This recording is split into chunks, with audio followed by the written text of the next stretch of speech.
I'm Andy Felix. I've got Halcyon 450, number 120. And I'm Dan Felix, and I have Halcyon 450, number 121.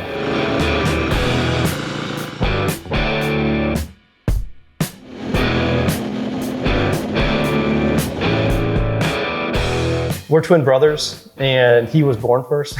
So it just seemed, and he knew about Janus first, so it seemed natural that he'd get the earlier number.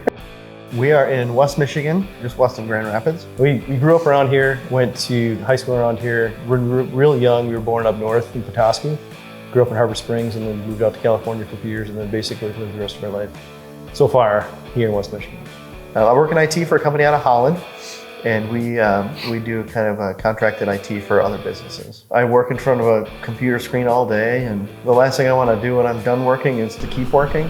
There's days I just want to go ride, and I don't want to have all this technology around me. I want to be freed up of that. And what I do for work is I work for a large office furniture manufacturer. I'm in the finance world doing contract negotiations and pricing. And like him, I'm usually sitting in front of a few different screens, working on a lot of stuff together. And then once you leave that work door, you want to get on that bike and ride home. And it's a very good transition from going from work to home. And by the time I'm home riding this bike, you take the long way home, of course. It's really nice to get home and to be in a good mood. So. We knew we wanted to get into motorcycles when we were younger, but we never grew up around motorcycles. Just at the start of COVID, we took a class at the local Harley dealer, got our license. You started out on it was like a Honda clone of a S90 or CL90 with a 125cc engine on it. And then I bought a couple of old BMW Airheads that we kind of stripped down, had them professionally painted, rebuilt them back up to like some custom bikes, rode those around. And then the Janus comes in. We went to Elkhart to pick up a Royal Enfield Continental GT, the chrome one, Mr. Clean edition. And he said, hey, 20 minutes outside of Elkhart, there's a shop called Janus Motorcycles. And we thought, well, let's stop by. It's a Saturday. We'll stop by. Surely they're open. He comes over and he said, where are you guys from? We said, oh, we're from Grand Rapids. So he's like, oh, man, you guys came all this way. Come take a tour. And he took us for a full tour, hour and a half. Oh, my gosh, yeah. And from there, went directly to the Elkhart dealer to pick up the Continental GT. And after looking at the GT, and we test drove it, each of us test drove it, we thought, man, if we didn't stop by Janus and see the bikes there, we probably would have ended up with that Continental, which is a great bike. But so fast forward, we get home, we didn't buy the GT. I backed out of the sale because we started thinking about the Janus bikes now. And we get home and we're telling our wives about them, and it's coming up on our 40th birthday. And I don't know if your wife was ignoring you too, but my wife started ignoring me. Apparently our wives were talking behind the scenes to like surprise us with our 40th birthday present. It was either to surprise us for our birthday present or just to get us to stop talking about it. Or both. Yeah. So they spilled the beans. They said, yeah, you guys can order these. So then began the whole process of contacting Mitch and going through all the colors. And the buying process is totally unique. It's unlike anything I've ever bought before. It's totally unique where you can build the bike that you want. You go into another dealership and basically you buy what's on the floor or you order what's in the catalog, one or two different colors. There's a lot of fun too, because you're building something and you know that like you see it on the computer screen and it looks really cool. But then when you see it in real person, and then during the build, we were getting photos of the whole build process. It was a frame, and then more photos came in and more photos came in, and now we have like a whole little photo album of the bike build. It's pretty cool. Yeah, and then you get to know the names around the shop, and you know who's building the bike, and you know who you're talking to. You call them, somebody picks up right away, and pretty unique. Yeah, it was great. Very cool. I got the double pinstripe in copper. Obviously the pedestrian slicer there. I've got the visor on the light and the LED headlight. I took the mirrors off and we did this underside mirror here, which is pretty nice. Keeps it kind of nice and low. Added a nice little leather boot to the shifter. I got the MSR bottle holder, and I've got this black bottle here. Leather bags, the cargo rack with the seat. We added these tire pressure monitor sensors right here. It's wireless. And then obviously added some USB ports and a phone mount. Mine, I did the double copper pinstripe with the olive drab gloss coat. I've added the roll top tool bag, obviously all the leather goodies that you offer, the seat rack, leather seat. And then I treat my leather also with the Obenaufs stuff. Did the tie downs, which are helpful. Did the mirror, the lower mirror and the bottom. And then I did this Trip Machine grip tape in the vintage tan, I believe. Other than that, there's nothing else really custom that we want to do. When I did the BMWs, everything was custom on those, and I get this, and everything's kind of already special. So there's nothing else I wanted to really, I didn't want to do anything too crazy or change anything. So it's like changing the artwork. It's already close to a perfect state. Don't mess with something that's already good. Yeah. So. We've kind of always been into things with engines, like smaller engines first. Back in the day, we flew little gas RC airplanes. We were part of a flying club over in Wyoming, a couple towns over, and just tinkering with single-cylinder engines. And we made our way up to the motorized bicycles, and that was fun. And just kind of worked our way up and up and up. When we got those motorized bikes running and working, and we're going down the road, we thought this is something new. We got to get faster. We got to actually do the real thing. So that's when we really started getting into the motorcycle stuff. Yeah, we'd always just want to be part of the environment.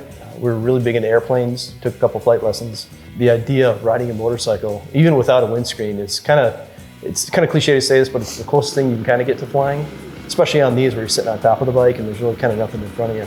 It's just a really cool feeling to be part of the environment, to feel like you're existing instead of just kind of floating along. I think that's really a unique feeling that this gives us. Yeah, when you're in a car, you see the windshield, and every once in a while you look to the side and you see out the window, but basically it's kind of doing its thing for you and you're just kind of pointing in the right direction. Where on a motorcycle, you're using all four limbs, you're using, all of your senses are active, and they're not hyperactive, but they're all working very strongly. One thing that you'll find if you're riding a motorcycle that's hard to explain to somebody who doesn't or hasn't ever rode one is you're more alert because you're more sensitive to what's around you, but at the same time your mind kind of wanders. It's almost like a therapeutic, where even smells, which is, it's weird to say like, oh, you notice the smells while you're on a vehicle of some sort, but there was a time, I think late last year, when I was riding and it smelled just like Grandma and Grandpa's basement. And it was just like, then your mind wanders about like all these times that we were hiding in the basement and playing with the tools in the basement. And it's just like, your mind goes to all these memories that you would have totally forgot about and probably would have never ever came back if you were in a car. That's a good point. Usually we're texting each other constantly. Hey, the weather's going to be good. Where should we go? And figure it out then. I do ride mine to work. I think you do too. Yep. But mostly, I'd say 80-90% of the time we're riding together. This is going to sound weird, but like before we had motorcycles, I feel like you and I talk maybe a couple times a month. But now we're almost talking like every other day. Texting each other about the weather. Hey, want to go ride? I got some free time. Yep. We're always just talking to each other about just things that happen, or I don't know, just anything random, because we have the two-way radios. So it's just like I don't remember what we talk about. It's just mindless therapy is what it is. It's like you just ride and ride and ride, and then you just talk about things over the radio, or call someone out and say, hey, this person's on their phone, watch out for them. Oh, what was that? I just cut you off. The no blinker. The mostly used phrase we do probably say to each other is, man, I love this bike. Man, it's running so good. And I've got about 7,600 miles on mine. He's got over 8,300 miles, I think. And they run better than the day we got them. They seem to be getting better and better with each 1,000 miles. It just gets smoother. It feels smoother, yeah. I don't know if it's getting used to or tweaking little RPMs, shifting area, riding styles maybe. Maybe it's unintentional learning certain things here and there, taking a corner differently, but it just feels like it's getting a lot smoother. I feel like at 8,300 miles, it's the best it's ever ran. Usually we start with calculating when the sunset is and working backwards, and we have this much time, we got 2 hours, that means we can go an hour there and an hour back, and that's kind of how we plan our, I guess, weeknight and weekend rides. But we've done a trip into Canada around Lake Huron, and that was what, 5 days? Almost 5 days, yeah, 1,500 miles. That we started from West Michigan, went up north, over the bridge through the UP. We don't really plan a whole lot ahead. We plan the first couple of days and we say, we'll figure it out as we go. And it actually worked out pretty good because we were supposed to go south on day 4, and it was huge storms rolling through. So we said, well, let's just go north and hug the shore of Lake Huron all the way. And it worked out pretty good. I'm so glad we took that road. It was a really cool road. So as close to the water as you could get. Like there was a guardrail, and then some spots were like water right there. Yeah, it was pretty cool. No discomfort whatsoever. The seats are so nice and wide, so there's no pressure points. When I had my BMWs, I took one around Lake Michigan. We took another ferry over to Milwaukee, headed north, and looped around that way through the UP. And I found myself sitting on that seat for probably 45, 50 minutes max, and then I had to scoot over to the side and get the circulation back, and then scoot over to the side. So these you don't have to do that with. You could sit on these all day long. I had a Himalayan on that trip, and that's supposed to be a comfortable bike, a long adventure bike, and that even is uncomfortable in comparison to these bikes. So working with the service department is excellent. Pick up the phone and you talk to anybody right then on the spot. For maintenance, we do all of our own maintenance, all of our own oil changes, all of our own valve adjustments, keeping the bike tidy and clean. And we replace the bulbs with LED bulbs, but other than that, I mean, they probably would have been fine. Very low maintenance. So every time we need maintenance, I just ride over to his house, we do the oil changes. And We're pretty experienced on doing our own maintenance, but I've always done, and you have too, all of our own like car work, like brakes. Not really like tearing apart full engines, but as much of my own work I can do, the better. It saves me time, saves me money, and it's just fun. Just tinker around like that, then you know the vehicle. You know how to if something goes bad, you can kind of diagnose what's going on and figure out the issue real quick. And then, yeah, just a lot of the stuff is just bolting and unbolting. If you can do that and you got the right tools, and then YouTube videos obviously help. So a lot of that stuff is do a lot of it ourselves. you can just learn. Yeah, it's fun to learn. Just learn about, yeah. We always talk about how the bikes ride, but to get more specific, it's kind of like the bikes are so lightweight, and so the center of gravity is very low that it's also the easiest bike to ride. Even though we've gone through several bikes, he's gone through BMWs, I had that other one in the Royal Enfield, and then you had a Yamaha for a while, and now this one. I would say that these bikes are perfect for advanced riders, but they're also, in a weird way, the perfect beginner bike, just because it's so easy to ride. It's very nimble, easy to take corners. We've even had these on the highway on occasion, and they just ran perfect. The person who's used to bigger motors, on paper the specs wouldn't make sense to them. But you look at the power to weight, these bikes weigh, what, 365 pounds? And it's got a 30 horsepower motor, and they really are weirdly quick in a way. You punch that throttle and it takes off, and you hold on to the grips. So because of the light weight and the gearing has a lot to play with it too, they really, really can scoot. So, which is a very good surprise when we first started riding them. You feel a lot safer too. If you gotta get going in traffic or an on-ramp, or you got someone coming your way and you gotta move quickly, it makes it a lot safer too, I think. If you have so much technology, and I see these gigantic bikes with all these screens and touch screens and all this stuff, it's like a car with two wheels. So when you strip all that stuff away, when you take all that stuff away and you rely more on your senses and the feel and all this stuff, and you're almost shielded from the distractions of that annoying technology. My phone is designed to make me need it, right? My computer is designed to make me need it. And it's hard to explain because your phone buzzes in your pocket. That's a distract. Oh, I got to check it, right? And you get these huge screens and all this technology and all these little lights and everything, and you got all this stuff, and you find yourself looking at these things. I mean, we've had bikes that have all this stuff on the screen, and you're looking down at the screen the whole time, and you're totally missing what's going past you at 50 miles an hour, and you just lose all that stuff. So there's an argument, and everyone has their own specialty, everyone has their own interests, and some people like that. Me personally, I find it really, really distracting. Because my favorite thing about riding is just looking around and enjoying the ride. It's not keeping track of all the little lights and all these little blinkers and all this stuff. It's just, you just got to get out there and just riding. And that's the reason we wanted to get into motorcycling, and especially these bikes. They give you what you need, and they don't just blast you with stuff that you think that a lot of companies think that you want those things. And like you said, they're distractions. And these bikes just give you the basic. They give you the tachometer, the speedometer, and they let you actually use the machine. They let you interact with your atmosphere.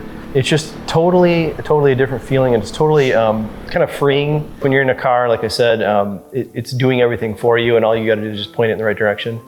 These really let you actually do motorcycling. I know it sounds kind of weird, but they actually let you ride a motorcycle.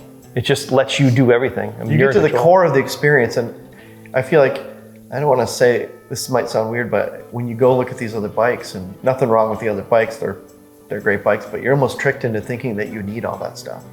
And you don't. You're getting out there. The purpose of why you buy these things is you get out there to ride on two wheels. And you can do it on those bikes, you can do it on this bike. You can ride in both styles. It's just, do you want the distractions, or do you want to feel more of the road? Do you want to feel more of the ride?